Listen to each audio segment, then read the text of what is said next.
I'm a faculty member in the political science department. My name is Nikar Gaikwad, and I wanted to spend a couple of minutes just telling you about the genesis of this book. So unlike Jorg, I actually was not involved in doing research in the climate space before this book began. My interest in this book really began from an invitation to a workshop at the Center for the Advanced Study of the Behavioral Sciences at Stanford University, where I happened to encounter Michael, who was on a fellowship that year. This was in 2017, and Jennifer was also actually at that same workshop. It was convened by a senior colleague in my discipline who wanted to bring more faculty members in political science to begin engaging with climate research at a time where very few people were working in this space. The more we had conversations, the more I realized that we knew so little about the study, and both theoretically and empirically, specifically in the social sciences on climate topics. And I came back to Columbia University feeling very energized about wanting to do a bit more in this space, but not knowing quite how to do it, given that this was not my specialization. That's when, along with my colleague Paige Fortner, who is in the room, we decided to put together a workshop, an interdisciplinary workshop here at Columbia, to bring in scholars from across different disciplines to just begin talking about climate issues, hearing about what were the cutting edges of research that they were working on, and to help people, faculty members in different disciplines, to begin thinking about how they could use their own disciplinary perspectives to advance our understanding of the climate crisis. So that was called a Columbia Interdisciplinary Research on Climate Workshop. It was generously funded by ISERP. And it then became the genesis of a second series of interdisciplinary conversations that Jorg mentioned, a workshop funded by the Earth Institute and then became the Climate School. It was called DCRJ. It's a bit of a big mouthful of words: Decarbonization, Climate Resilience, and Climate Justice Network. That's what began around 2021. I went back and looked at the proposal for it. I think two things really struck me. The first is, when thinking about climate justice, we envisioned this as a set of conversations that would help us think not just about the climate crisis, but help us revisit core ideas about justice more broadly, because the climate crisis is a crisis that touches upon almost every aspect of human society, and not just human society, even the non-human world as well. And so I thought that was a really nice way to think about approaching both pedagogy and then research in this space. And then the second thing was that we talked about in the proposal was how limited each of our disciplinary approaches really were in thinking about responses to this crisis of such large magnitude and of such great importance. And so thus began the interdisciplinary DCRJ network. And we brought in scholars, many of you in the room, to meet regularly to talk about research, pedagogy related to climate justice. And it was also organized along with Jorg, with Rebecca and Lauren Mosley, who's not here right now. And that led to the beginning of this book project, which Jorg talked a little bit about. We'll hear more thoughts about it from our panelists. But I feel very, very excited, very happy to see this book in print finally. And I want to give one last shout out to our editor at Columbia University Press, Kaylin Cobb, who believed in this project, who has been a big supporter of this project from the very beginning. Thank you all, and looking forward to the conversations today.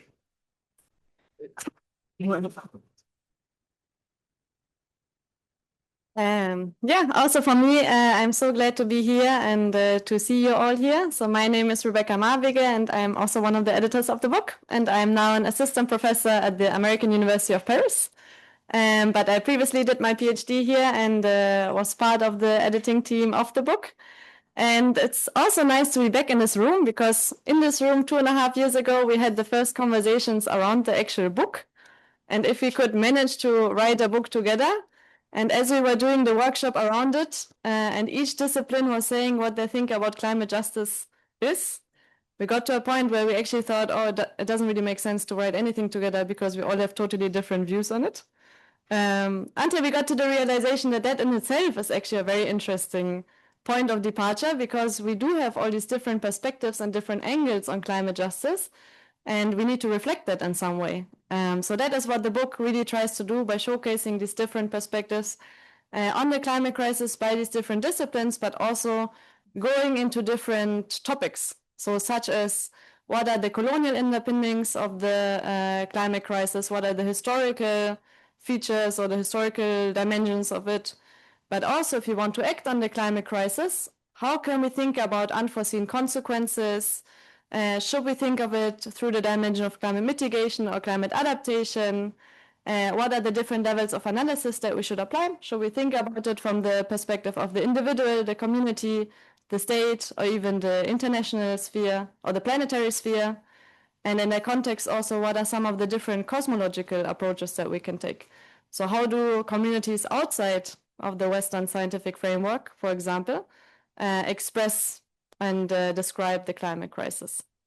So what I personally really enjoyed when I first read the different chapters and then sent them back for editing, but also then later in the revised versions, is really the very rich case studies that we have in the book, which really bring these more abstract discussions around levels of analysis, etc., to life. Such as, for example, one chapter on public health, which describes how health and safety conditions of migrant workers in the agricultural sector in the US have deteriorated with climate change, and how climate change really represents this threat multiplier in this context. Or another chapter on anthropology, which discusses how these Hakka-speaking Pomelo farmers in China refer to the climate crisis in very different terms, and how the lack of accessible language or the lack of an overlap of language can create barriers in demanding compensation. So those are, I think, some of the things that really stand out and that make it really interesting to look into what does climate crisis mean on a conceptual level and climate justice in that context, but also how are these actually being lived by communities, and that we can read in the book. And unfortunately, I cannot describe all the chapters because there's too many, but also luckily, because so many. So I encourage you all to have a look, and you can buy the book outside if you want to, but you don't have to, of course. And we will also have a reception after the book panel, so we can talk about it more if you have specific questions.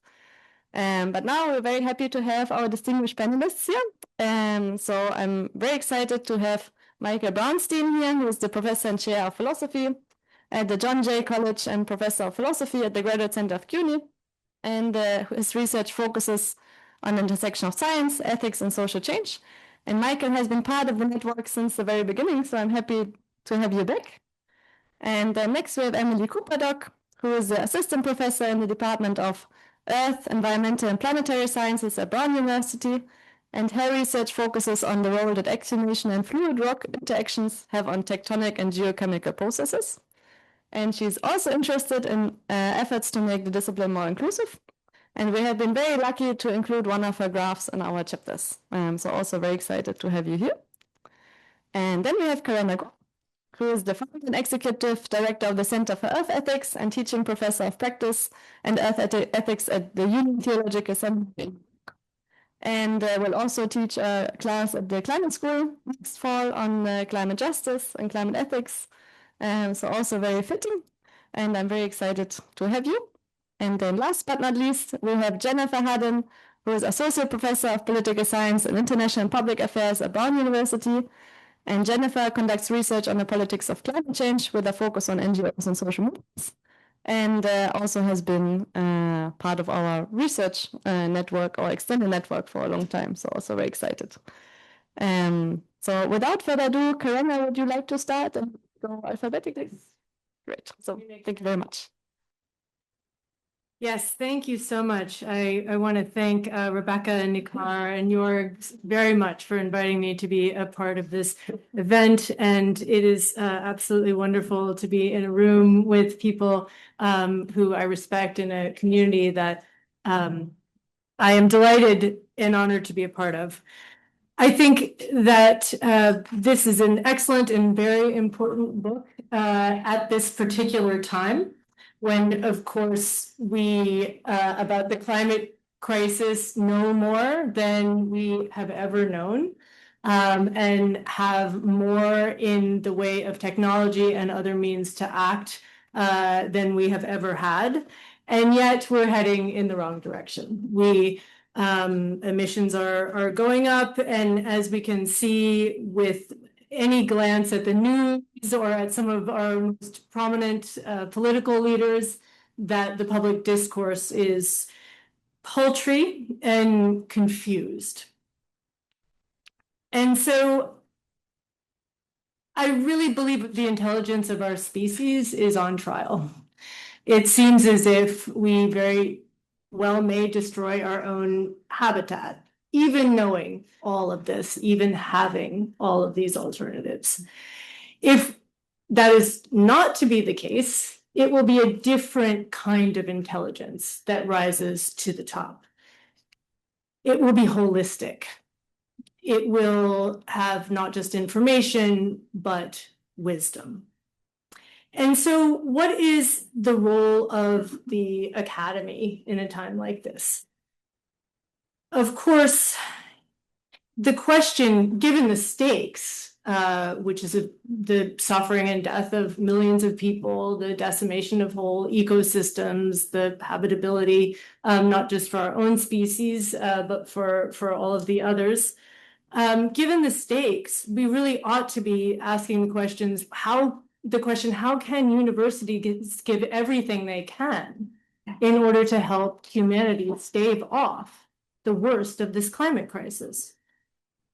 Instead, we too often find ourselves looking around and seeing that in academia, it mirrors a lot of what is going on in the rest of society, in which knowledge is compartmentalized and it's harnessed to incentives that are different sometimes than the common good or the picture of the whole. Of course, there are incredible examples already of work that has been done in this university and in others, and the book is full of those for sure.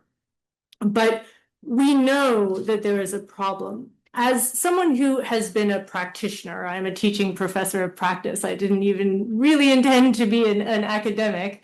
I want to say that I've worked with communities who are concerned on the front lines, facing not only the impacts of climate change as they're coming, but also live at the source of the pollution that is causing them. And when those communities come together to try to do something about it, what is needed is information. What is needed is the best of knowledge across disciplines.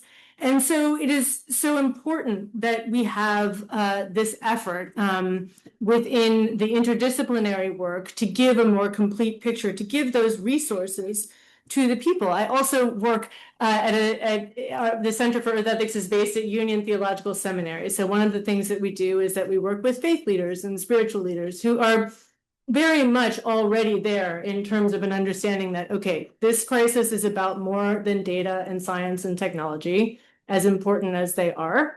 It is about values. It's about the meaning of life. It's about who we are as human beings. It's about not only is there something we can do, but and what is it, but why? Why do we care so much? And they themselves, in going out and going into pulpits or leading group conversations, want to have the best of this knowledge from all fields that can be integrated as they're bringing it to their communities, who really are poised in this time for an awakening to shift, to bring self-government, democracy of the people, for the people, by the people, in charge of this situation, as opposed to the entities that now hold the power and are driving us in the wrong direction. I just have to note somewhat indulgently, but in this anniversary year of 1776, thinking about self-government and whether or not the so-called American experiment will continue on, what was called the last best hope on earth. We think sometimes about Thomas Jefferson and his words in the Declaration of Independence. But one of the most striking quotes in American history for me has always been from Notes on the State of Virginia from 1784, when he said, "I tremble for my country when I reflect that God is just, and his justice will not sleep forever." And in thinking about that in this context, I think we need to understand, and one can understand it with another quote, said best by Martin Luther King Jr., but also said by Theodore Parker, of the moral arc of the universe is long but bends towards justice. We can consider the great force that is behind this work of bringing this together and lifting it up, and how strong that is, and how we can actually be a part of accelerating that moral arc of the universe. I want to close by saying that at the Center for Earth Ethics, and I'm so happy to be joined here with my colleague Samira Sadiq, and also Paul Gallet, who's working with us a bit now, and have collaborated with so many here, that we were asked to help out this year at for the COP30 presidency of Brazil, did something called the Global Ethical Stocktake. And this was a new initiative, an innovation, and there were 5 questions that were put around in dialogues, official regional dialogues and self-organized dialogues, and happy to make those available.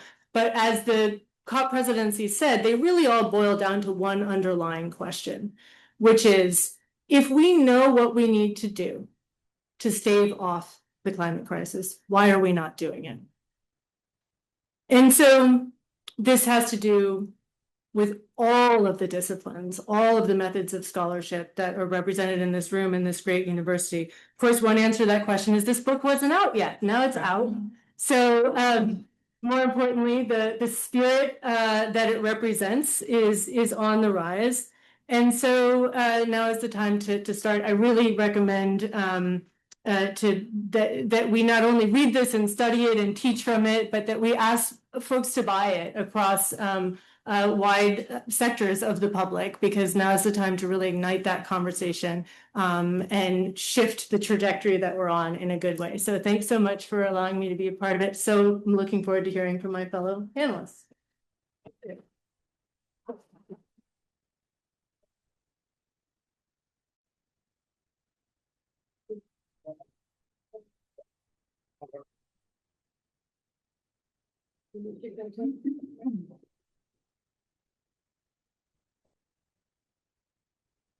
Okay. Thank you for having me. It's an honor, a privilege to be here. So I was tasked with saying some things sort of directed mostly toward the humanities chapters in the book. I interpreted that a little bit loosely. So I just want to start by noting that the streams of thought that contribute to dialogue about climate justice, and they're all well represented in this book. And I feel like I could stop right there as a recommendation for the book, just how well represented they are. One set of questions, of course, is about the nature of the kinds of injustices created by climate change, related to questions about what makes those injustices wrong. And I'll just throw out a few examples, which is not at all comprehensive, with apologies to my pronunciation of people's names. So, of course, there are questions about distributive injustices, for instance, in the Witlesen chapter on political theory. And those are contrasted in an interesting and important ways with injustices based on recognition. There are another set of questions which are focused on what creates and sustains climate injustice. And here are all kinds of questions about, for instance, or examples about the political power of incumbents, as represented in the Riaz and Fortin chapter, or attitudes, widespread attitudes about, for example, dominion over nature, which are well explored in the Taylor, Seymour, and Bender chapter on religion. A third, I think, distinct set of questions are about what a just response to the climate crisis would look like. The themes about its participatory nature, questions about the compensatory demands in response to the climate crisis, which Nakar has written about, and really throughout the whole volume, questions about how transformational the response needs to be. What I thought I'd try to do in these brief comments is bring out another stream of thought, which I think is perhaps less explicitly represented, so present throughout, and I think at least equally critical. And that's the question of what any of us can do to help create climate justice. So one way to answer this question is with a list. This book could inform a really good list. So some things which might come out, if that were one's goal, would be again advocacy. One of the chapters that really struck me as ripe here was on cities, the 15-minute city concept, advocating for bicycle infrastructure. I used to ride my bike when I was an undergrad here to Columbus campus and felt like I was taking my life into my hands every day. So this is drawing from the Klopp and Boateng chapter, which is really excellent. Another kind of family of ideas that could be on that list are about the career choices. And I was really struck by the Sobel and Bailey chapter, thinking as a climate scientist, what roles they have in, or what opportunities they have to make a difference, and choosing to look at how to manage climate risk in the private sector. Other families of ideas are being involved with philanthropy, thinking about our consumer choices as individuals, getting involved in politics or helping to elect pro-climate politicians, etc. Or at least complementary to lists, I think there's another way to answer this question, which is to think about my in fighting for climate justice. And for thinking about this, I'd like to take some ideas in particular in the humanities-oriented chapters, but also throughout the whole book, and try to connect them to tools for thinking about what our roles might be. And I'll focus on three. So one is on the concept of positionality. So if you've looked at the book, you'll notice that each chapter concludes with a positionality statement on the author's social or cultural or political background, their identity. I think it's interesting and perhaps productive to conceive of positionality as a jumping point for pursuing climate justice as well, not just as a way of acknowledging where we come from and its constraints, but as a way of seeking opportunities for pursuing change. There are many examples of this in the book. One focuses on expertise. So this is a room full of academic experts of various stripes. And so that might hit close to home for many of us. Here I was struck by Gilhe's chapter on using anthropological expertise working with indigenous communities in the Arctic, taken as an opportunity to give us a fuller picture of what the most affected communities themselves understand justice to demand. Another way of thinking about positionality as an opportunity for those pursuing change is by thinking of privilege. So in the positionality statement that page 4, she acknowledges her role as a tenured professor at an university as an opportunity to take a risk when changing research topics, to do something without a guarantee of knowing exactly where it's going to go. I think our opportunities in social space, our differences in social space are opportunities for connecting each of our individual choices and our behavior with the kind of systemic and structural change that the book makes so clearly evident that we need. Everyone is someone's mentor, someone's expert, a friend, a spouse, a coach, a parent, a child, etc. And all of those are opportunities to use positionality for good. Second, I refer to as the vastness of the crisis. The vastness and complexity of the climate crisis is everywhere in this book, understandably, appropriately. One of the recurring themes is the connection between the local and the global, as I said before, the individual and the systemic. In Wenzel's chapter, there's an elegant way of putting this. The dynamics of climate change, quote, operate over vast scales of time and space, but are also multi-scalar, joining the local with the planetary, and the now with the long ago, and with futures both distant and ever more proximate. When it comes to questions about what I or any of us can do in the fight for climate justice, being a lone individual can often feel disempowering. But I think that connection between here, where we are now, and where we have been and are going is always paramount to keep in mind. The editors, I think, do a good job of this as well. And so I just want to quote them on the same theme.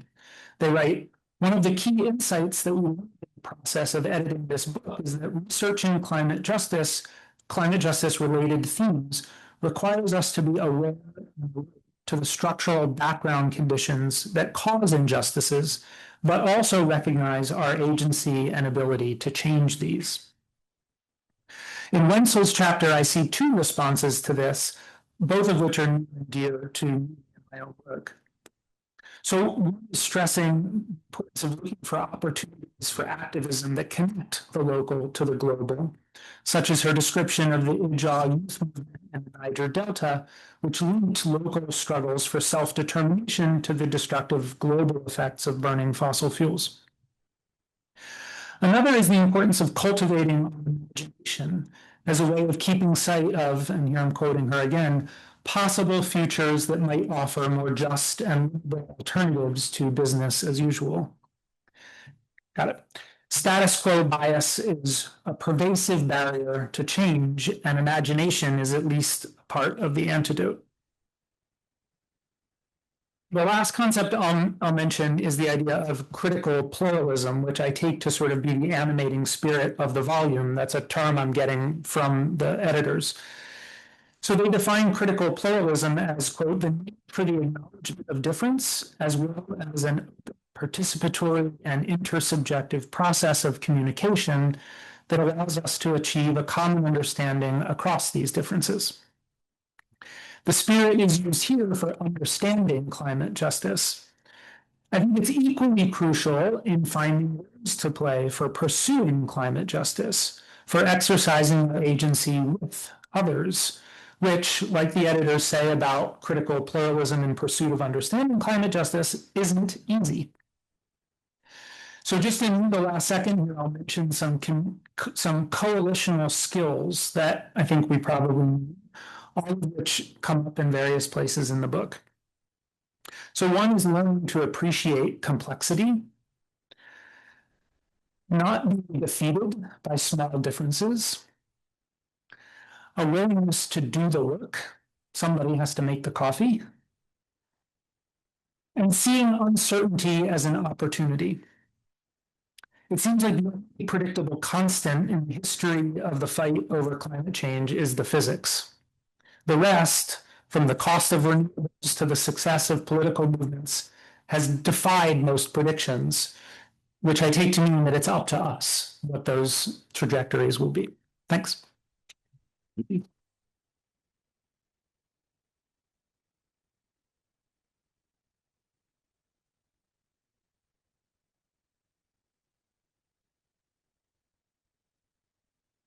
Okay, before I get started, who is an undergraduate in the room? Do we have any undergrads? Raise your hand. All right, excellent. And then who identifies as a physical scientist? Great. All right, so I just want to gauge my audience here. I want to tell you a story with my time. Okay, this story begins more than 100 years ago in the Cretaceous. The world looked very different back then. And as Kailani Acosta and Gisela Winkler write in chapter 11 of this book, a vast inland sea split what is now North America in two. So where we now see plains and highways, there was once a vast ocean. This sea teemed with life. Along its coastlines, shelled organisms lived, died, and drifted to that seafloor. And over millions of years, their remains accumulated, compacted, lithified into thick layers of chalky limestone. Then what happened? climate changed. The land shifted. The sea receded. Those limestones were exposed to the atmosphere and began what geoscientists call weathering. We have our own kind of weather, and it's a verb. It's the slow breakdown of rock into soil. And those choppy limestones transformed into clay-rich soils capable of holding water and nutrients. Grassland spread widely across this ancient coastline. Then the grasses too lived and died. And like the shelled organisms before them, they accumulated layer upon layer, forming thick, organic, rich soils. Okay, now let's fast forward to humans. This former coastline became land that was fertile for agriculture. Indigenous North Americans lived on this land for generations. Colonizers arrived. Native peoples were displaced. Enslaved Africans were brought and forced to labor on these fertile soils, on plantations. And after emancipation, many freed communities remained. So today, this same swath of land is home to African American communities facing disproportionate climate burdens. So an inland sea 100 million years ago is connected materially and physically to demographic patterns and climate injustices today. Pause for a moment. What is that story stirring you? Does it change the way you think about the ground beneath your feet? Would it shift your understanding of climate justice to know that the social and political landscapes we inhabit are layered atop millions of years of geological and biological history? So I appreciate this story because it reminds me that even ancient Cretaceous seabeds eventually, inevitably, connect to our modern lives. You see, my scientific mind is often in the Cretaceous. I study how the Earth's crust moves, fractures, erodes, and recycles over tens of millions of years. And I first learned to think this way as an undergraduate at Columbia University. So shout out to the one undergrad who came. So at the same time that I was tracing common themes across centuries of literature in Lit Hum, I was learning one of geology's core ideas, uniformitarianism, the principle that slow processes shaping the Earth today are the same ones that shaped it in the deep past. While I find recurring questions about power, justice, and human nature in the great texts of CC, I was learning to recognize recurring processes written into the rocks beneath our feet. In both cases, the lesson was similar. The present makes more sense when you understand the past. So as an undergraduate, I realized my intellectual passion was geology. And I followed that passion to graduate school, and I committed myself to understanding the slow ancient processes that move tectonic plates and shape continents over millions of years. But that passion came along with a difficult realization. The work I loved fell into the category often labeled as basic. And I will point out that Jorg described himself as doing basic research. And at the end of the book, Adam Sobel describes himself as doing basic research. But we could more generously call it fundamental research. So research driven by curiosity about how the world works, but not tied to immediate societal applications. So as Adam Sobel and Melanie Bialy discuss in chapter 12, many scientists face this tension.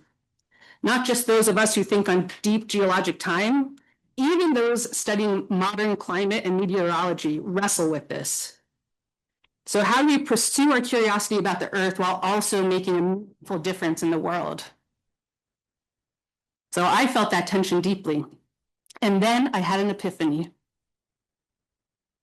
I didn't need to make my research connect to people. Being a scientist is connecting to people. Scientists are people. Our work is funded by governments, agencies, and foundations run by people. Our institutions reflect the values, the priorities, blind spots of our times. Science does not exist outside of society, it exists within it. So about 10 years ago, I realized I could study the Cretaceous fault systems and also study who gets to become a geoscientist. Those pursuits do not have to be intellectually related to be morally connected for me.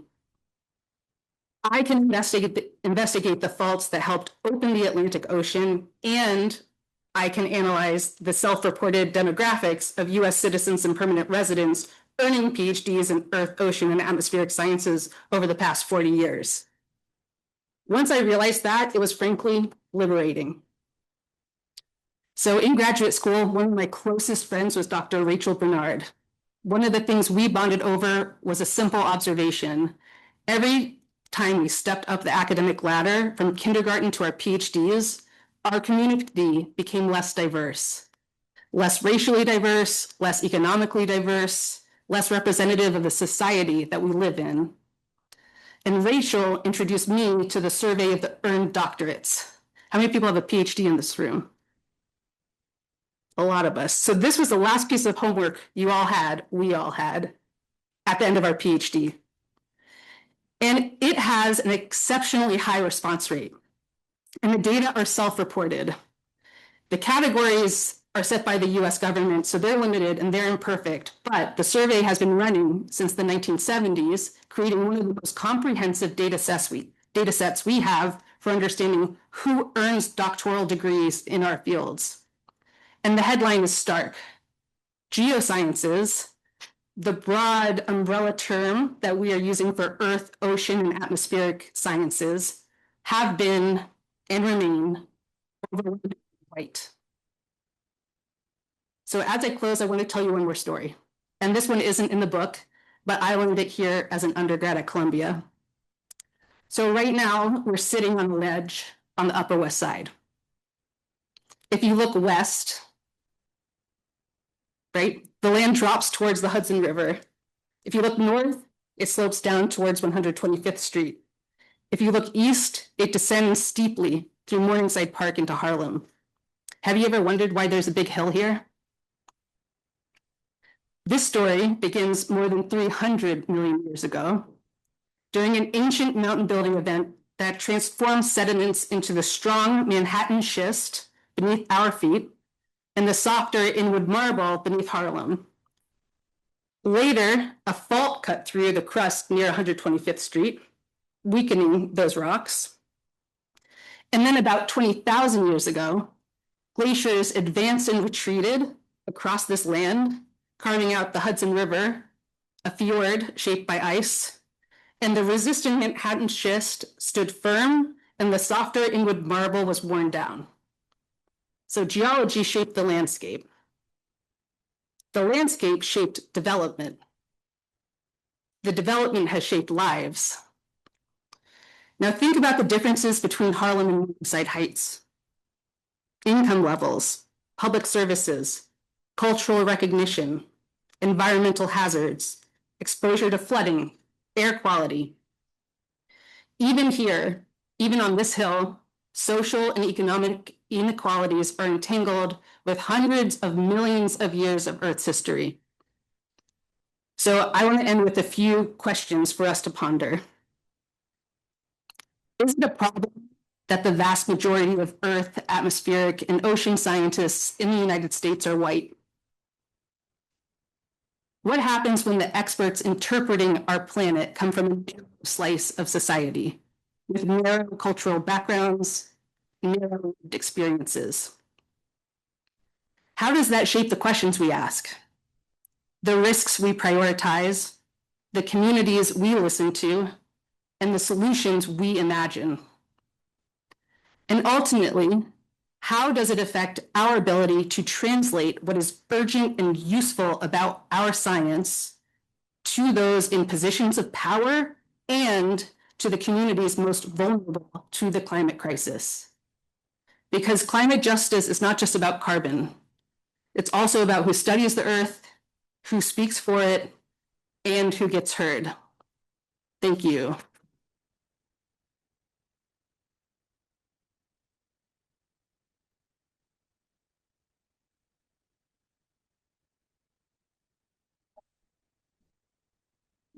Thank you. And thanks to my fellow panelists for those beautiful remarks. I'm really quite moved by everything that's been said so far. And I really appreciate the invitation from Rebecca and Nikar and Jorg for the opportunity to read and discuss this book. Let me say first how much I appreciate this book and appreciate this broader project and support its goals. I think it offers a fascinating range of perspectives on this topic. It gives me a whole new bibliography of references to look at, which is fantastic. And the introduction and conclusion create a really useful synthesis of the different dimensions on which scholars might consider these issues. The individual chapters are really highly engaging. I thought to myself that this would be an excellent text to assign. At Brown, I teach an MPA hub course on climate policy in which we try to bring interdisciplinary perspectives, and these are very accessible, engaging introductions to the ways that different disciplines think about this. This is wonderful. And more so, it also creates a jumping off point from which academia might better position itself to confront climate injustice. And that's something I think that the authors and editors should really be congratulated on. So I'm going to structure my remarks around three general topics. One is how we should think about using climate justice as a concept in the social sciences if we want to advance empirical research in this area. Then I'm going to talk about an alternative way of thinking about climate justice more as a frame or as a framing strategy rather than as a concept around which we might orient research. And I'm going to conclude by talking a little bit about the importance of non-material elements in understanding climate injustice. So first, the book is really unique in that it sets itself an agenda of exploring the concept of climate justice in academic research. And it makes a number of points about climate justice. So it's a concept without a universally accepted definition. It's a multidisciplinary and evolving concept that requires critical pluralism. It's a dynamic concept. It obviously relates to a problem of unequal responsibility and unequal climate harms, and is centrally concerned with historical injustice, colonial legacies, and inequality. And it's more usefully conceived of through a framework of different dimensions than really through one common definition. And I think that tension is reflected in a lot of the individual chapters as well. So I think we leave knowing there are lots of instances of climate injustice, but there's no orienting definition on which scholars all agree or organize their research. And I can understand why the book makes this move. Among other reasons, I think the book really takes seriously the positionality of authors and concerns around ontological elitism. But I want to explore some of the trade-offs here because we might think that we want to advance the concept and the conceptualization of climate justice in a more general way as a way of orienting maybe perhaps particularly positivist social science research. And this could be something that would matter a lot for descriptive inference. If we want to know how much climate injustice there is, it might be helpful to have such a concept more elaborated. We also might want to know what's driving climate injustice. We might want to know how climate injustice is then in turn affecting politics. And so I think it would be an interesting question for the authors to reflect on as whether it would be helpful, as this moves forward for disciplines or research areas to push towards a more unified conceptualization that could orient knowledge accumulation, or whether they see this as maybe an undesirable or just impossible task. And so I think that's a really interesting, an interesting theme that runs through this. And in terms of what that might look like, the book made me think of a number of things. I think the idea of climate justice is very appealing because the concept has a lot of familiarity. It's resonant for a lot of people. It's something that occurs a lot in policy discourse, so it's something academics would be drawn to. And it has a very, very broad extension, as we say in my field. It applies to many, many different things: interstate politics, intrastate politics, urban politics, indigenous politics, politics of knowledge production, et cetera. All of this can be thought of in terms of climate justice, and the concept is relevant there. And that's a very good thing about it. It travels so broadly. But at the same time, and I think kind of as a result of that, the intention of the concept, as we say, is in a lot of cases sort of fairly limited. These fascinating cases a lot of times don't share the same attributes. They look extremely different. And what is climate justice or injustice is incredibly different in different contexts. And so I think, there's another dimension I would layer on that, which is that a lot of the chapters actually talk about perceptions of justice or injustice, right? Which is then even more challenging if we want to think about how we would operationalize or measure climate justice or injustice, because there can be very real debates, as I'll talk about in a minute, about what is just or unjust in the realm of climate politics. So it's such a resonant concept. It applies in so many places, but it is, I think, a challenging thing as a social scientist to grapple with. One more thing I'll highlight that the authors discuss usefully in the conclusion is that it's sometimes a difficult concept to differentiate from environmental justice more generally. And that's somewhere I think we could push forward more is, what is distinct about climate justice and why is that a more useful concept, perhaps, than, or why is it useful for different reasons than environmental justice? Second thing I wanted to say is I wanted to highlight an alternative way about thinking about this, which is to not consider climate justice really as a concept around which we might unify our research, but as a frame or a framing strategy. So in my field, I kind of work on the border of political science and sociology. We often think about Irving Goffman's work on interpretive framing as being really important. And climate justice, to me, very much is an interpretive frame. It's something that defines a problem, it identifies the causes, it makes moral judgments about it, and then proposes a solution. And in that way, climate justice, says essentially climate change is a problem of unequal responsibility, unequal harms, and that's bad, and it needs to be redressed. And sometimes there's differences in interpreting exactly how all of those dimensions exist, but it can be defined vaguely enough that a lot of times that's a sufficient way for framing to become mobilizing. And one of the things that is beneficial in thinking about climate justice as a frame is that then it draws attention to framing processes.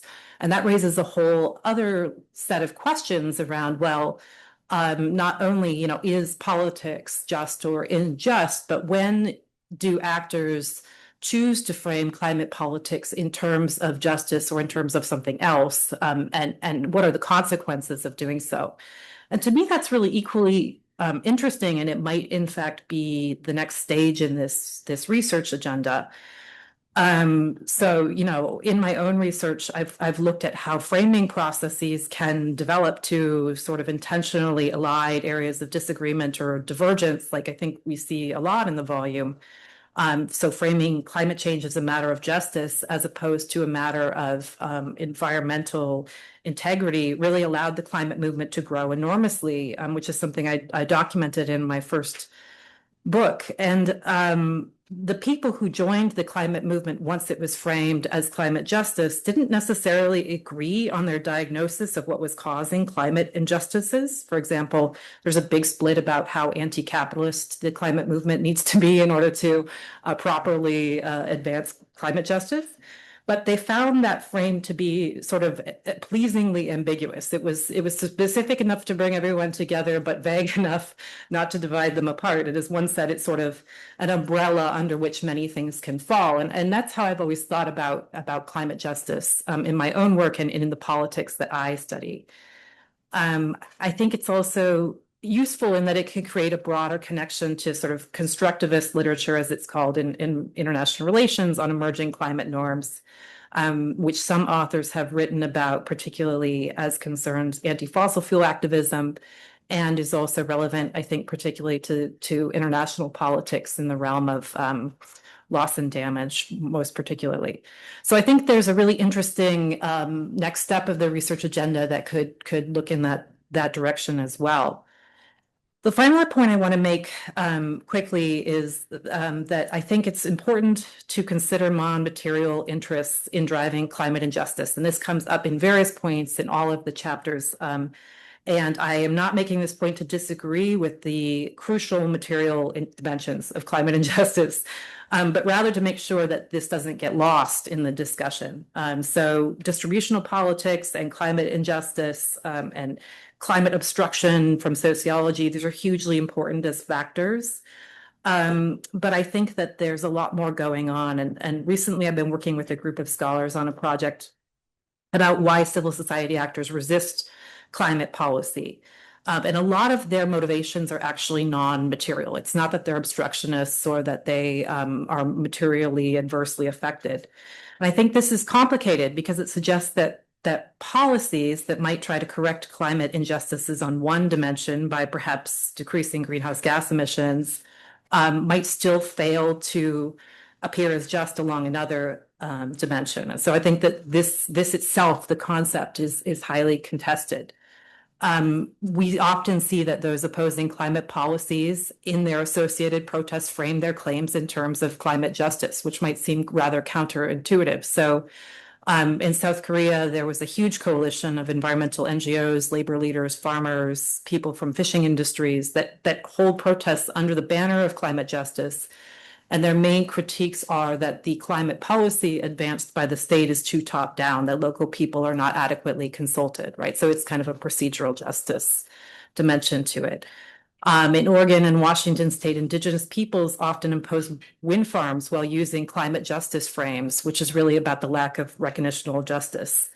To think about sort of edge cases, sometimes protesters combine material and non-material grievances, like the yellow vests in France, who obviously had a material grievance related to the imposition of the fuel tax, but then also had much broader grievances about the lack of participatory opportunities in the French state.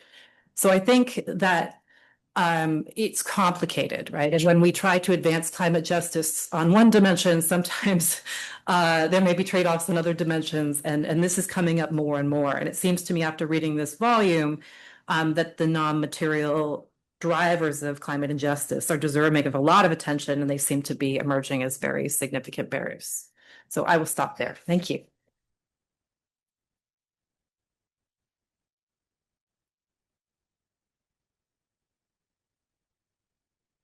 Great, thank you so much. These were all so rich. I'm just going to respond briefly, and then I also want to give the contributors a chance if you want to respond to anything and open it up to questions or other comments.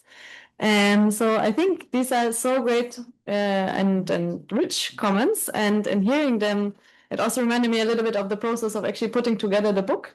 Of what, in a way, Michael said on the complexity, and that it takes courage to deal with the complexity, but that it can also be a bit overwhelming in the beginning. And in a way, that was also the attempt of the book to break it down into more digestible chapters that allow you to look into these different disciplines.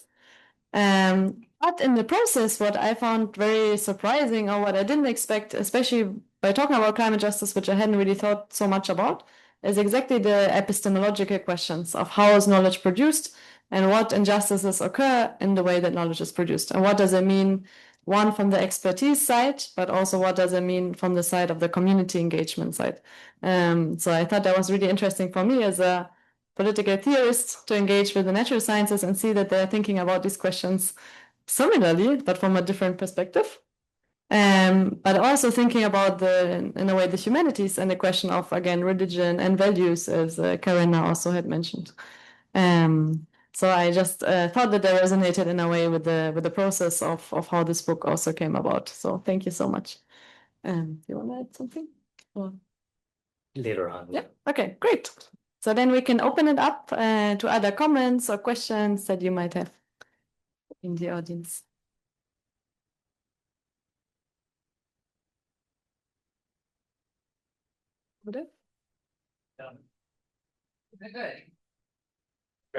Pretty loud. I don't really. It's for the Zoom. Oh, it's for the Zoom. Yeah, thanks so much to the editors for running the network for years, and then inviting those of us who are in it to be in it, and the book, and to all the panels for these great remarks. It's inspiring. I want to ask a question. I'll try to make it a question about what can we do as academics, which is sort of what Karina started with. So Jürgen's opening remarks said poses sort of the challenge of multidisciplinarity, that we should, think outside of our boxes. And I totally, couldn't agree more. But at the same time, I sometimes feel that when we frame it that way, it's like we're still reducing the climate problem to fundamentally a scholarly one that we can solve by doing our work differently within our institutions. And I have been struggling and I'm sure maybe all of us have, for years, with the feeling that nothing we can do within the institutions really matters that much, because, as a couple of you said, like, we know, or Corinna said for sure, we know enough already. So the fact that the problem is getting worse and not better is not a problem of knowledge, and what we're about is knowledge. So I guess, to make it a question, like, so this feeling of like, that there's nothing we can do, that what we do doesn't matter.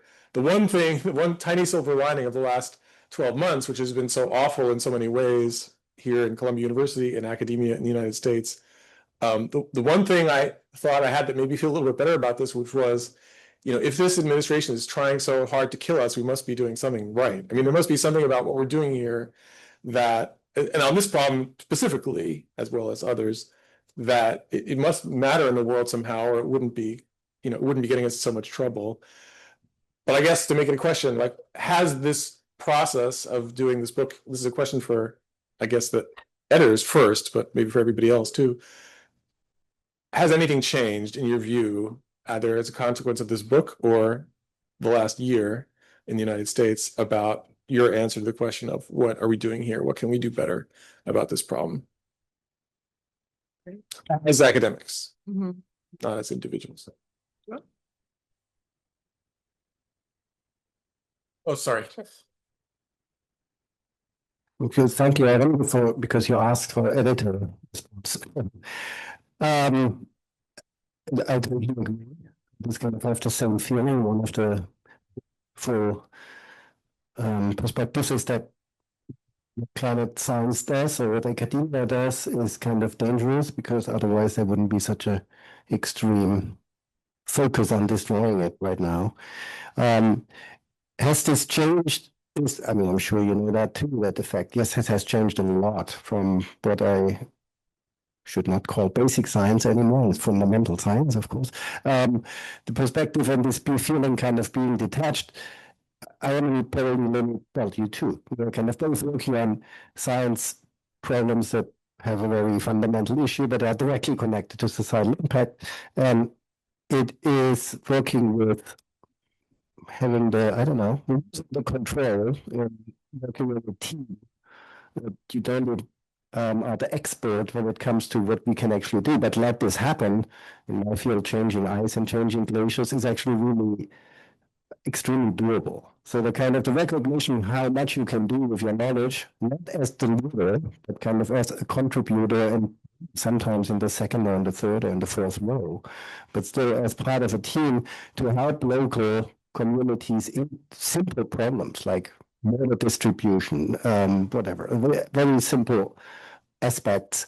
The recognition of that, and kind of reflected the power of this multidisciplinarity, because it requires that you go away from the leader role, which we are all kind of used and trained and whatever. So you have to really step away.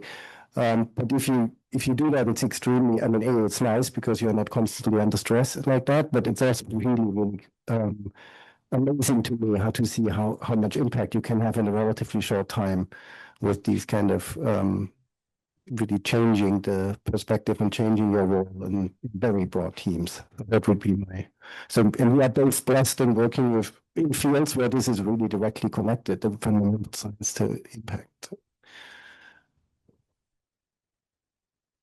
Maybe I'll just add two more points to Jorg's response. The first is, Adam, I completely agree. I feel like over the past couple of years working on the book, it's almost felt as if the world around us has been, making a lack of progress, moving away from progress. Corinna, that was part of your initial comments, and that feels really dispiriting. Yet, even having this book being out right now, published with the title Climate Justice Now, feels like a small win at a time when, over the past year, I can't tell you the number of colleagues I've encountered across different disciplines who've said, we no longer want to talk about our work as being climate work. We're reframing our work from climate to, say, biodiversity, to, to environmental issues. Just the terminology of climate has become so fraught. And, I feel proud that all of us in this room who've contributed to this volume have put ourselves forward and said, no, this is something that we're going to call a climate crisis, and it's something that we're going to write about. I am very circumspect about like what we can actually achieve. I don't mean to say we're solving the crisis, but we are putting up a resistance in a certain way, and I think that's worth acknowledging just in and of itself.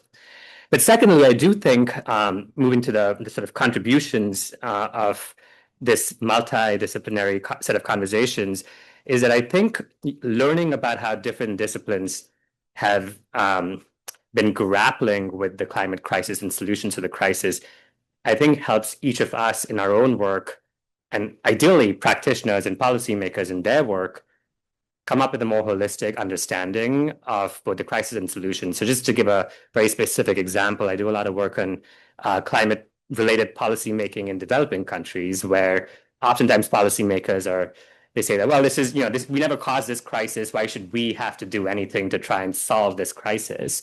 And they're right in a way, like as many of the chapters in this book show, the roots of the crisis, go back hundreds of years, if not, millions of years. But it goes back to systems of injustice and oppression that and where the victims of that are now being asked to kind of solve the issues and the repercussions of it. But nonetheless, it doesn't absolve policymakers in developing countries of dealing with the vast scale of human degradation that's currently taking place within their economies, within their polities, and drawing attention to what's going on, whether to the pomelo farmers or as many of the examples and case studies in this book show, can then help reframe the conversation and make people and policymakers and academics say that, well, we actually do have an onus towards responding to these crises, and we're not just going to we should not just put our hands up and say this was not our problem, it's not our responsibility. So I guess two optimistic sort of responses to your question, Adam, but while acknowledging the severity of the challenge and set of challenges that lie ahead of us. Yeah, I agree with everything that's been said. I think I would also add that I really appreciate the question, because I think there's a difference between scholarship and activism. And doing scholarship on important topics or critical topics doesn't necessarily absolve you perhaps from a more moral obligation to pursue other means of action. But it also does not mean that the scholarship in itself is not valuable. So I think sometimes if there's a confusion between the two, it gets a bit, it maybe in a way blurs the lines of what is really impactful.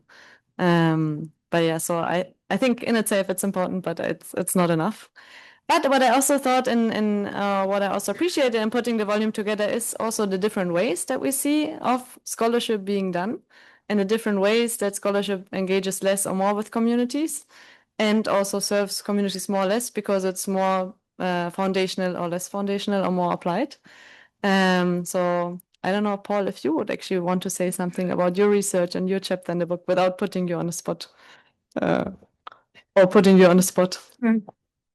I'm pleased to, my chapter, which is very heavily done with Dr. Jackie Klopp, who's here and who's the author of one of the other chapters, pertains to flood risk reduction planning, which is community-centered.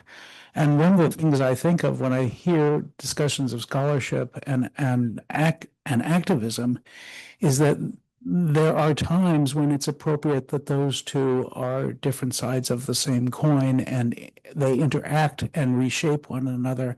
I've seen that with the work. I think it's reflected in the chapter. But of course, the university should be proud of being engaged with this book, and it should be proud of a willingness to acknowledge structural inequality and the need for restorative justice. But in order to really step up to that moment, the university must be in the community more intentionally, thoughtfully, and in a way that really shares leadership with communities. I don't know if that's responsive, but it's the best I can offer on the fly.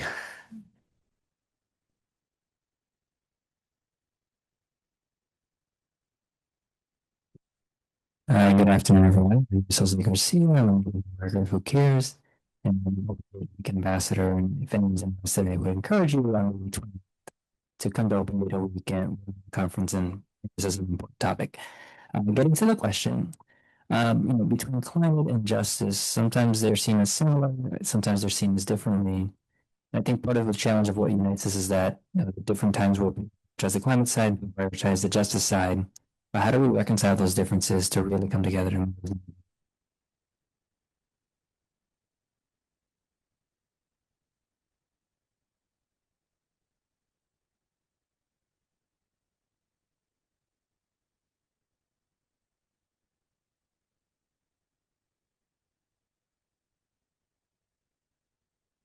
Great, thank you for the question. I think this goes back to also some of the comments that Jennifer made, and also something, I mean, that we need to grapple with the climate being something so big and so such an overwhelming topic in itself. And then the question, how do we conceptualize justice? Is it through a more procedural lens? Is it more through a distributive lens? But I think bringing those two together requires understanding, in a way, both all these different topics in which we can analyze it. So one, the basics of increasing carbon emissions and the question how we can reduce the carbon emissions, and in that sense prevent further climate change, but also thinking about exactly again the application and the trade-offs and the tensions, and how we might shift our way of thinking what the vested interests are that prevent further climate action by reframing the conceptual framework, for example, around distributive politics. So that.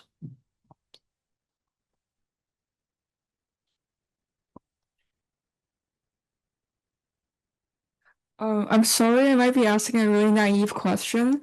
So approaching justice or climate justice, I think from the philosophy point of view, like we cannot have like we cannot reach a same justice like from its core. Like we fundamentally have different justice, so there's no point of arguing whether we should stick to a singular form of justice. But is there a possibility for seeking the same form of physical entity in the same space time, meaning that like everyone want to achieve something? For mitigation, it might be we want to limit the warming to maybe 2 degrees Celsius or 1.5 degrees Celsius if we're really hopeful.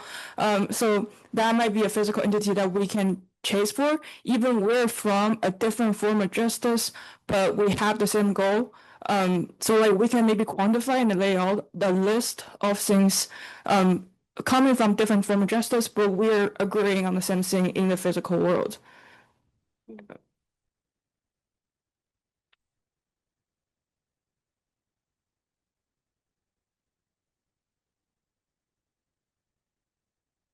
Yeah, this is a question coming out of Jennifer's comments.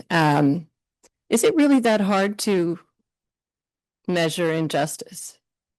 It seems like there's so many different ways across the different forms of injustice that we can measure it. Emily gave one example that was very, easy to do if you have the data. Data is very important. So, I mean, I think the harder problem is how to attain justice. And here I was curious, I mean, that's a measurement problem to some extent.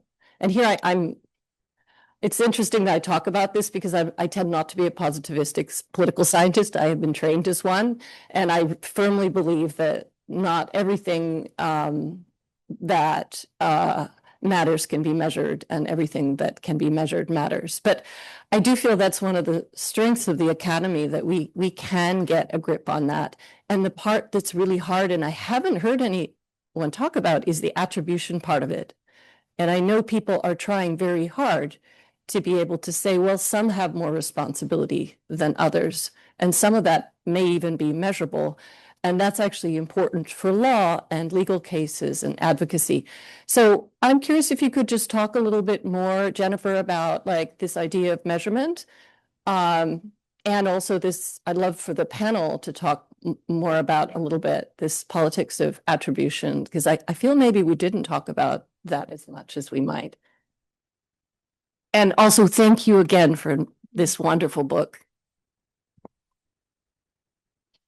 I think this is a wonderful question, and I appreciate it. And I appreciate the other question that was raised as well about, couldn't we converge on shared goals that might advance justice, even if we have underlying conceptions of what that might be? And I think that I do not disagree that obtaining justice is harder than to measure justice. I just think they're both hard problems in the sense of, from a researcher perspective, the problem might be that not that we don't have indicators, but rather we have a lot of them, and selecting amongst them is heavily value laden, right? Which I actually think is the case for most of social science, but particularly acutely so for this problem, in the sense of even thinking about maybe a relatively simple example where we're trying to figure out like how to equitably distribute effort towards emissions reduction goals. Like how should we decide which countries should do what? Well, there's at least, 5 different conceptions of this. There's historical responsibility, there's per capita emissions, et cetera, right? And there are different, there's also other ways of thinking about it in terms of survival emissions versus luxury emissions, et cetera. And there are different proposals out there. And so then as a researcher, if you wanted to try to evaluate, well, is this equitable? You just have to choose amongst these indicators. Maybe you could take the average of them or something, but there's a lot of choice there.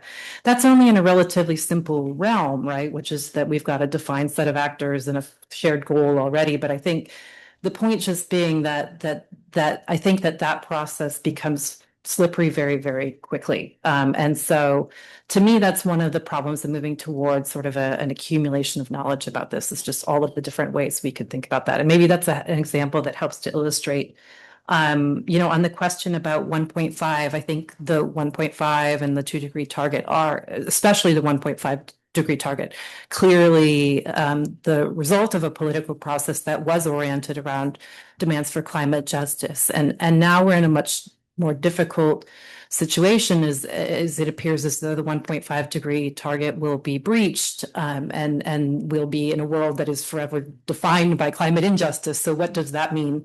And how can advocates remobilize around something else that will be equally mobilizing? And I think it's a really pressing political question.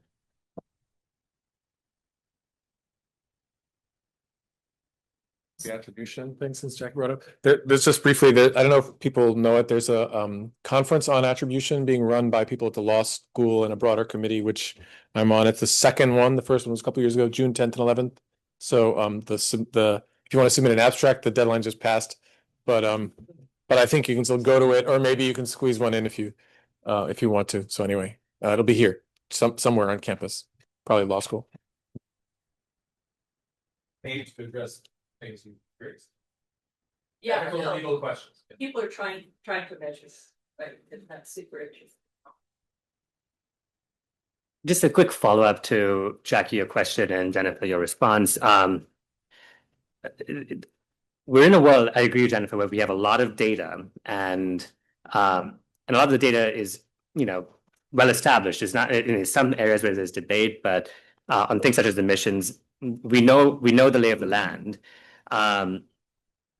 But the question is, how do people in power, so policymakers, politicians, how do they then interpret the data and then use it to come up with solutions or sort of prescriptions to deal with the crisis? So to making it a little bit more concrete, one of the areas I work on is international climate finance, where we know in the Paris Agreement, a lot of international agreements, richer countries have made, commitments to send climate financing flows to developing countries as a way to reduce emissions in developing countries. Now, you can sort of look at the institutional legal aspects of this. This is coded into actual agreements at the international level.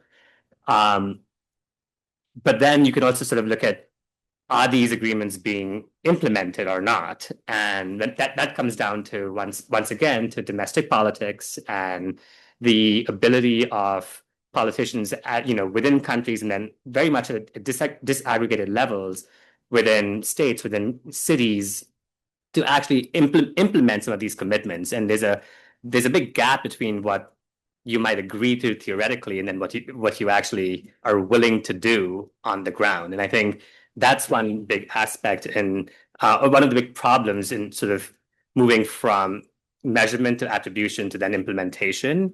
But then I think there's also a question of, and this comes through some of the chapters in anthropology and sociology in the book, is a question of, do you act, are we sort of talking about these these policy flows as actually ascribing blame? Now, we talked about the loss and damages fund. Most rich countries don't want to call it loss and damages. In fact, they're willing to send money, but not as long as you don't call it loss and damages, because that then opens them up to a whole kind of responsibility and attribution.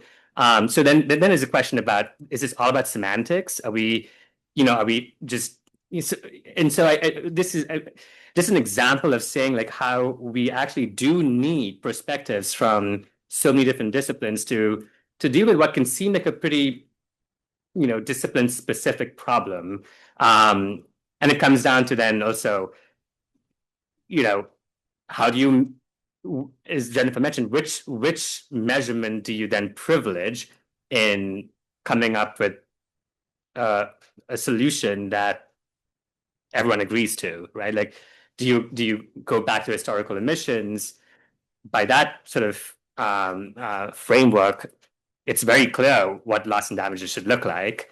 But again, in the West, like I've done public opinion work on this, citizens don't want to take any responsibility for what happened 100 years ago, nor do their elected representatives. Then does it come down to current emissions? Well, then developing countries that are emitting much higher right now don't want to take responsibility using that measure because it doesn't take into account the hundreds of years of oppression, again, that many of the chapters have talked about, linked to colonialism, linked to capitalism. So I guess this is just a way to say that I agree with this idea that measurement is easy, but then actually interpreting that data and then using that to actually come up with justice attribution of blame and responsibility, I think that's where the rubber meets the road. And it's, I think, really challenging.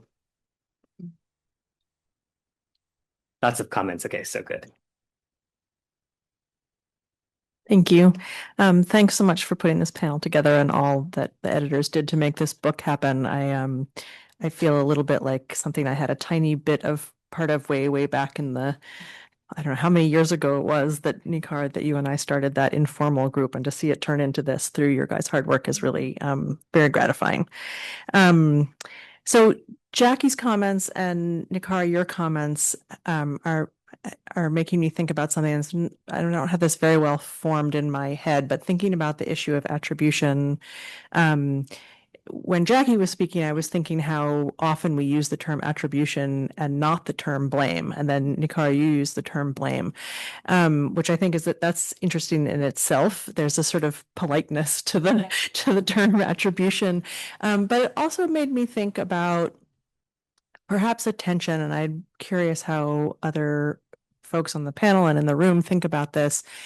In work on climate justice, there is often a sort of imperative, too strong a word, but kind of a push to talk about those who are harmed, right? The victims, to give voice to frontline communities, to put the sort of spotlight there on otherwise forgotten or overlooked voices.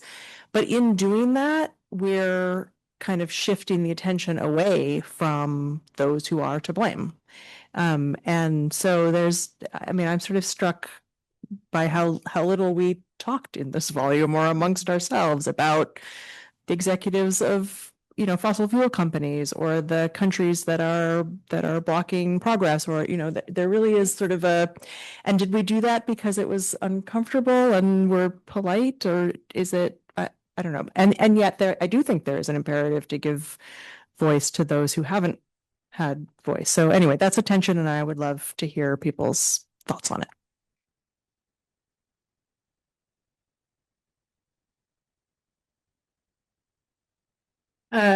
Thank you for that. I was thinking along similar lines, and I just wanted to respond and say that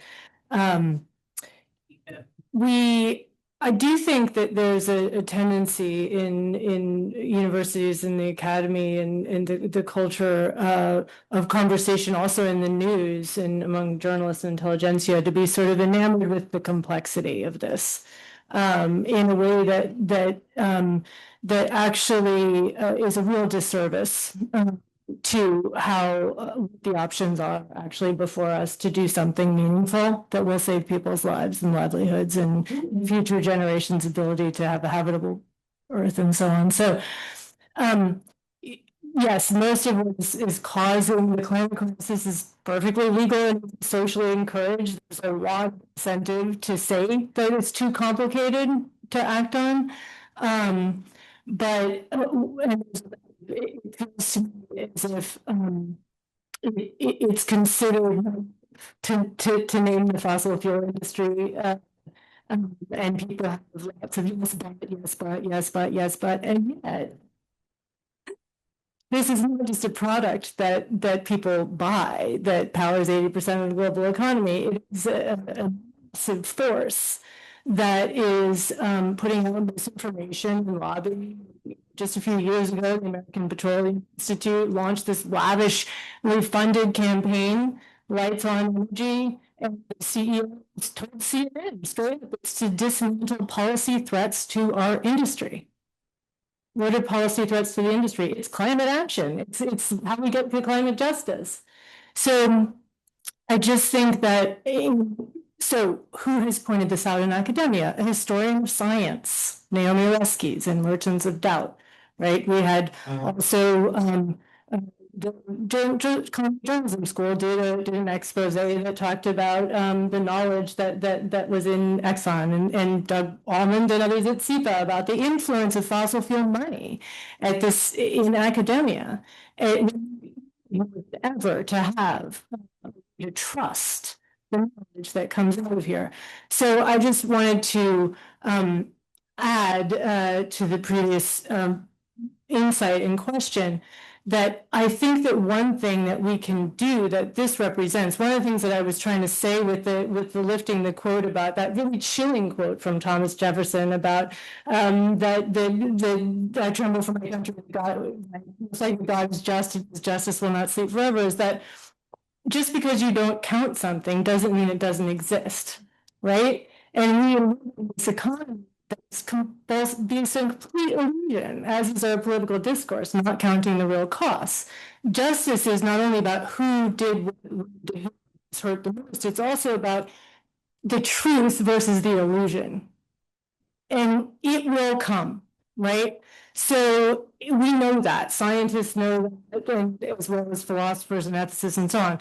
So I think that what makes me so hopeful about this great volume is the way that those intersections are coming together into a holistic form of knowledge that resembles wisdom a lot more than the compartmentalized one. And I would just say, I do still notice that enumeration with it's just so complex, and what about this, and what about this, and we just hope that we can have a connect the dots project, because how often do you watch the news and it's now considered extremely brave to say, oh, look, the ice is melting very fast, and you know what's causing it?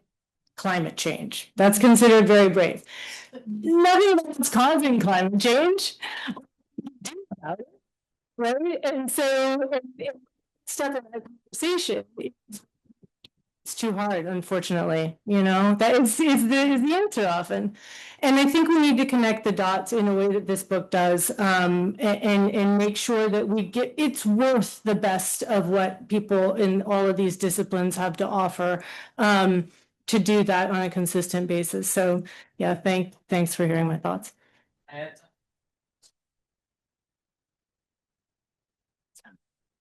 It's cool. Thank you for those remarks. The Climate Museum actually did an exhibit the end of fossil fuels on exactly what you're attributing to, and it was an activist museum with the idea of getting people to write to their local elected officials on getting off the fossil fuel industry and stuff like that. It even identified the politicians who were taking money from the fossil fuel industry to maintain their policies.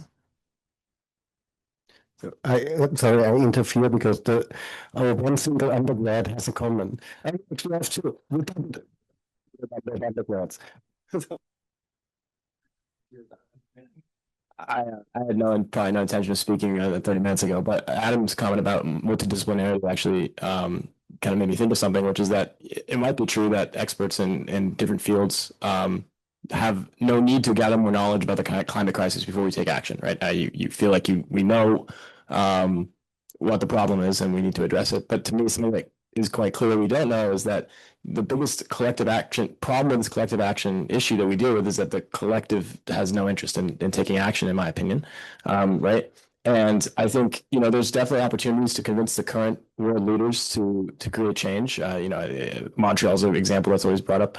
But I think the best way potentially is to create a new generation of people who have ingrained in them inherently to have climate at the forefront of the decisions that they're making. And I just wanted to say, as a senior who's graduating, who has 2 majors in economics and climate science, those are, I think, can be somewhat disparate majors here at this university, right?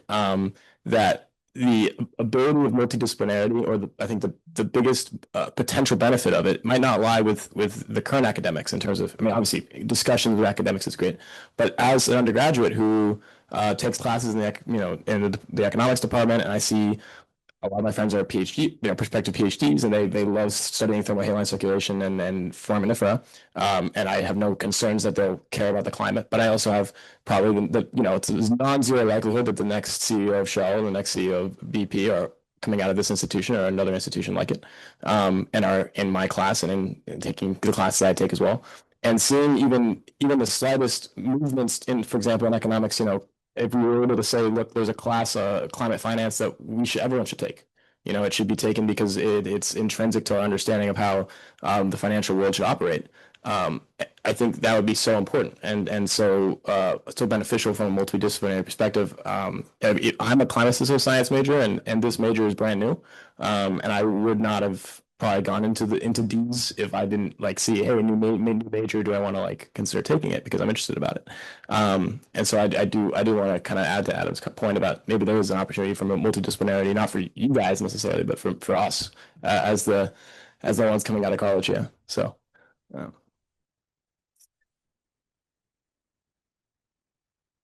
I really appreciate that comment. In my remarks, I exposed, right, I'm a geologist. That's what my research is about. But then I realized that I could also, as a geologist, as someone pursuing a PhD, a postdoc, trying to become a professor in the physical sciences, still trying to get tenure, by the way. So, there's a lot of maybe structural barriers that at least some felt and some real about what's valued in our work to then attain tenure, let's say, as a scientist in our field. And the things that matter aren't things like maybe creating a class on climate justice or DEI in STEM and things like that. I do feel that is changing. It depends where you live right now. And I've been fortunate enough to be in places that I've been safe to do that and not tank my career. And I think that what you're speaking is what I'm hoping for your generation. And if I consider myself a little above generation, but not as senior maybe as some other folks. I'm just kidding, right? Okay. My cohort coming out of PhD kind of had this similar feeling, more in thinking maybe about the idea of diversity and racism in our fields. And we had this attitude of, we want to do it this way. So we are going to go in and have this be at the forefront of what we're doing alongside the research that we care about. And just because I want to study the mantle doesn't mean that I don't have a right to also care about racism, diversity, inclusion, accessibility, and things like that in our field. And so I do think that is shifting. I think it feels like it takes generations at a time, because if we get tenure, we basically have lifetime appointments, right? And that takes a generation to turn over in the academic spaces sometimes.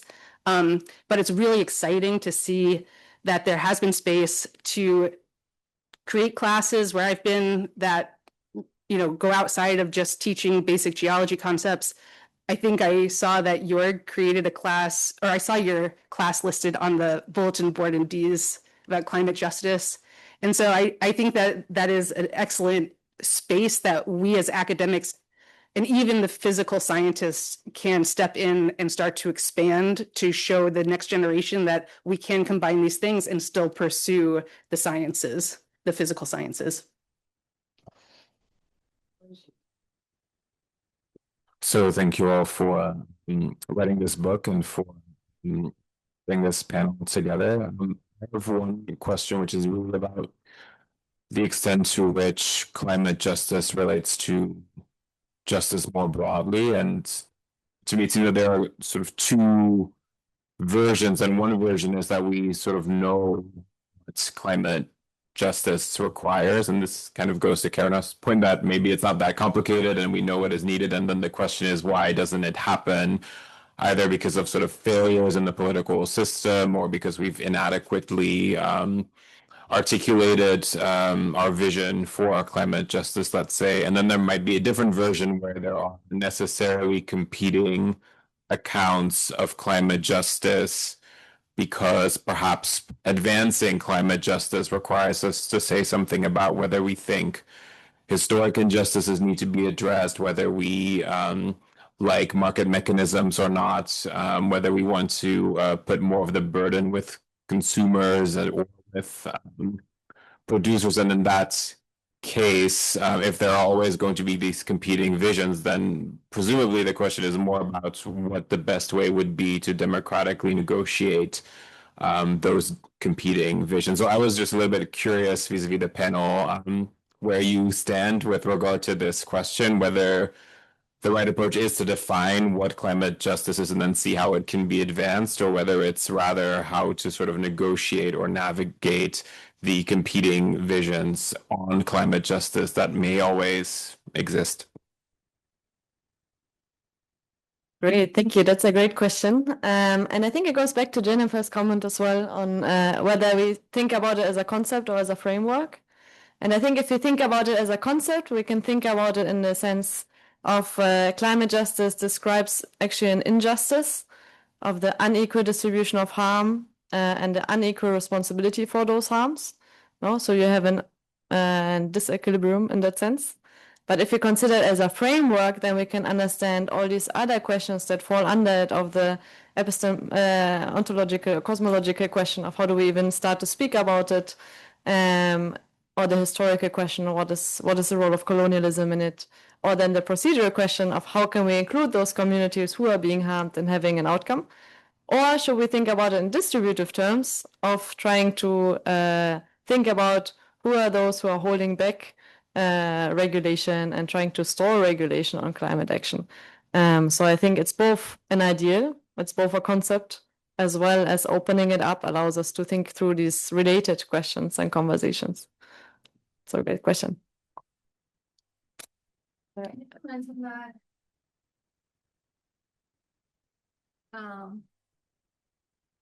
you for the question. I'm going to read through, and what I study is the relationship between climate justice and educational justice, and in particular how the experiences of climate disasters lead eventually to or create the conditions to a school abandonment, in particular in Honduras. And I think this is important because what we can see with climate justice is that in a way it's related to so many other forms of injustices. And it's a way, I think, of thinking about what to do. And talking about attribution and responsibility, there may not be necessarily a framework about how to respond to climate injustices, but there is a framework, and the state is responsible for providing education. and for creating the conditions for access. So I think that it does give us a way of thinking about other challenges that already exist and that are creating, if we think about it in terms of intersectionality, conditions that the climate change is already kind of exacerbating challenges that are there and that needs to be resolved. And yeah, I think I wanted to address your question because I do think that it relates to so many other forms of challenges that are already there. Thank you. We have 2 more minutes, so we're gonna take the last 2 comments together. So we have Haley and then Roger. You had your hand up? Oh no. Okay. Oh, you. No. Hi. First, I have a brief comment. I'm glad you spoke about interdisciplinary education.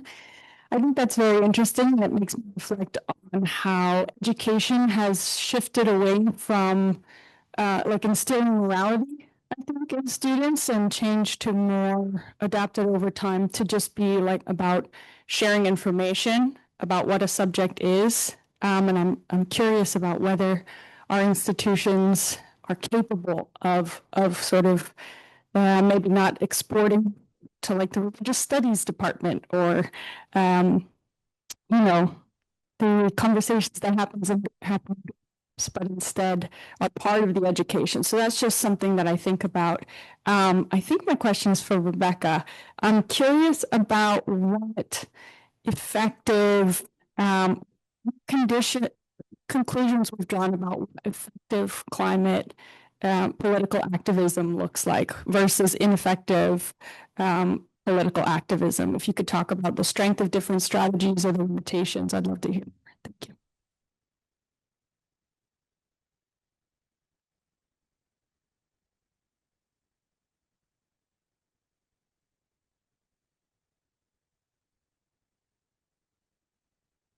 Sure, everyone. This doesn't sound really thank you for everyone. This volume seems very interesting. Further right? Okay. I've been like obsessed with the question that Professor Karina Gore talked about. Why can't we do what seems to be something that we understand that should be done? And my mind goes every time to the idea that there are forces that simply act, I don't know if that out of evil or out of contempt for those underserved or who they think don't deserve justice. And what can be done, what can we do from a scholarly perspective that is by definition right and very like we are talking here in a very polite manner, when we're confronted with that activists when they do, and now as we see there's warmongering all over the world for oil. So we're not defunding them, we're fighting wars for it. So it's like there's such a huge power that works with such a terrible contempt for humanity that like polite intellectual discussion on this matter, and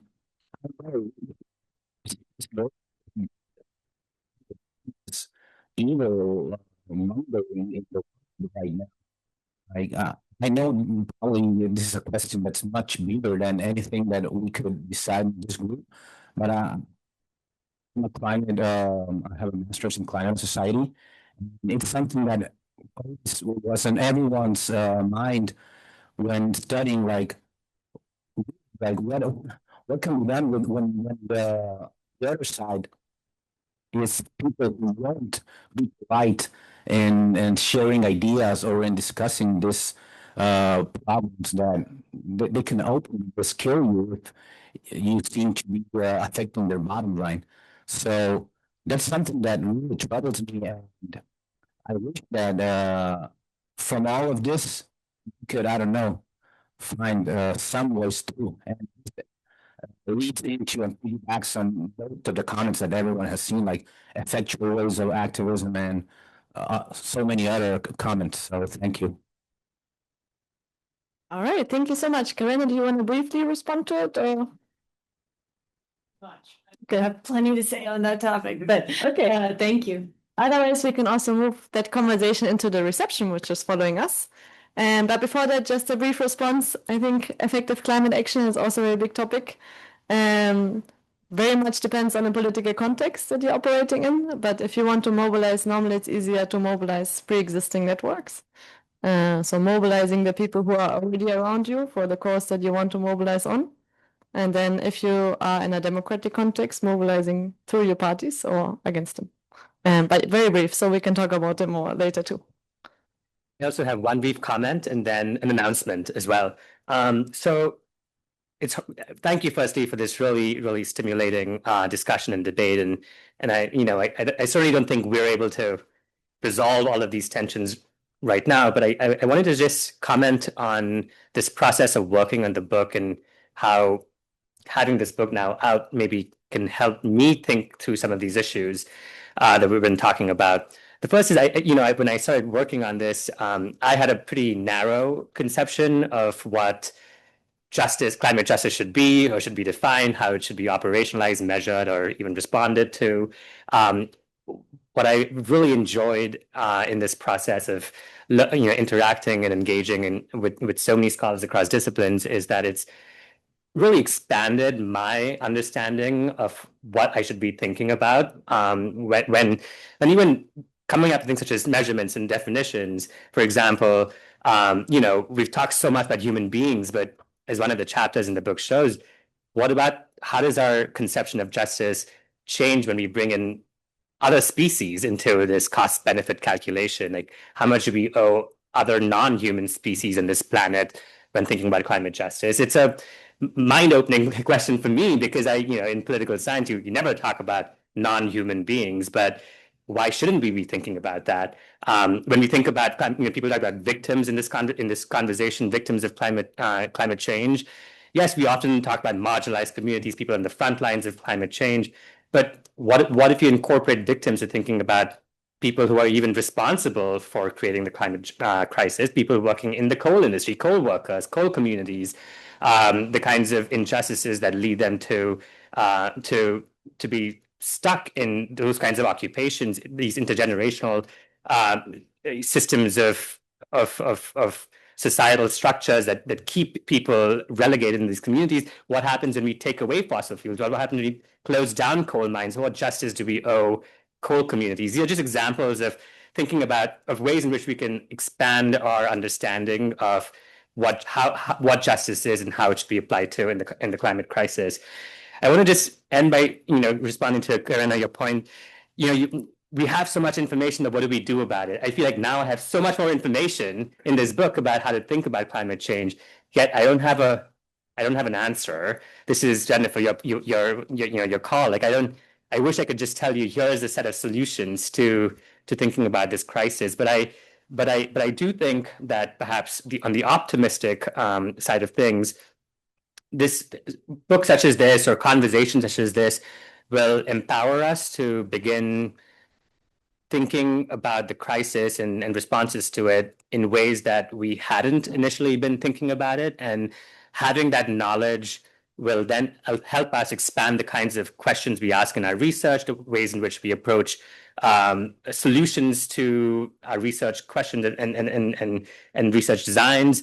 And I think more importantly is, as the undergraduate in the room mentioned, like really change the way in which we teach climate change and climate issues and think about climate justice in our own pedagogy. I think there's several other chapters talk about that in this book, and I encourage you to maybe think about that as well. The announcement I want to make is that, firstly, thank you so much to the Society of Fellows and the Heyman Center for sponsoring this fun event.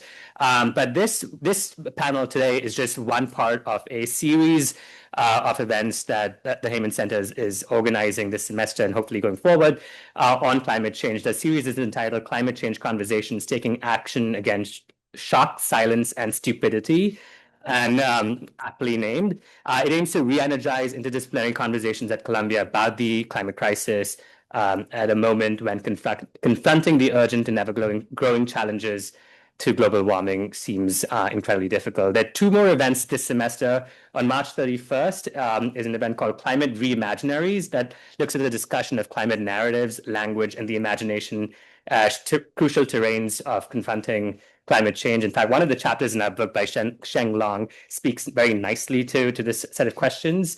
So, and I really like that chapter. April 21st is a super interesting panel on climate impacts of AI, alternatives to techno-dystopianism and doom, which I'll be here for both of those panels. I encourage you to come for them. You can register for these panels at sofheyman.org. So with that, I'd like to thank our really terrific panelists. Thank you for engaging with our work.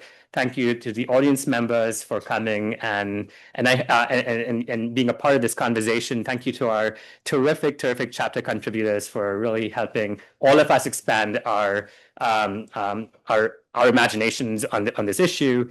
I hope that this book and this set of discussions it's certainly not the end point. I hope it's a starting point to research and pedagogy and conversations that will continue.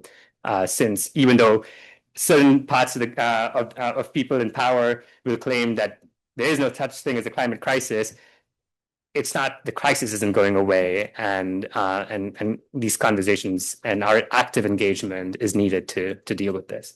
So, with this aspect of the evening done, I invite you all for a reception that will be held in the room behind us, and we can continue our conversations there. Thank you very much.